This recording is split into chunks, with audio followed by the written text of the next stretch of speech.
Everywhere you turn, there's devastation. I'm Kimberly Howard with how residents are coping and how the city is trying to help. Central Illinois is picking up the pieces tonight after a fast-moving storm pummeled our area. Springfield City Water, Light and Power is reporting some 500 customers in the capital city still without power. ABC News Channel 20's Kimberly Howard live in studio. Kimberly, what's being done to help some of the victims? Vince, the Red Cross is doing their part by providing food and shelter where needed. We're told a shelter will be set up tonight at Riverton High School for those who need it, but will close at 8 p.m. if no one shows up. Meanwhile, neighbors in a part of town which was particularly hard hit are banding together to get their lives back. And I told them to get down and just hang on, and it sounded like the trailer was going to rip apart.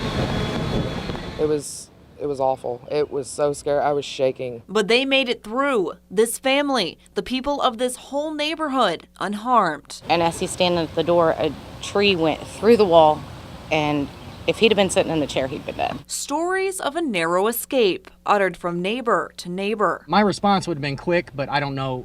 It was a matter of 5 seconds. We checked back in with Joseph Penley and his girlfriend. Their trailer destroyed. A jagged tree lays across her wheelchair ramp. They're just thankful she was at work when the storm hit. I don't know if I could have got her off the couch and into the bedroom in 5 seconds. They only came back to rescue their pets. The couple is being helped by the Red Cross, which is stationed in the center of it all. We had about 12 to 15 that ended up in the shelter last night.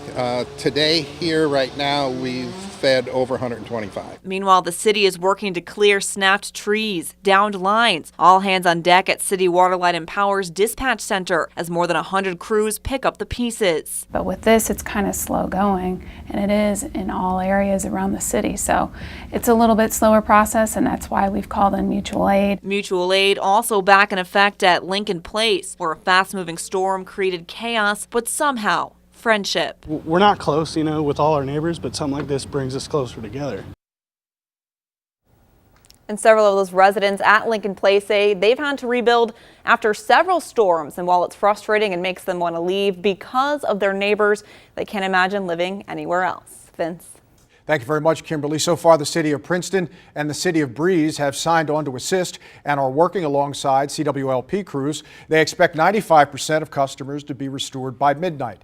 Meanwhile, if you're without power tonight, let CWLP know by calling 789-2121.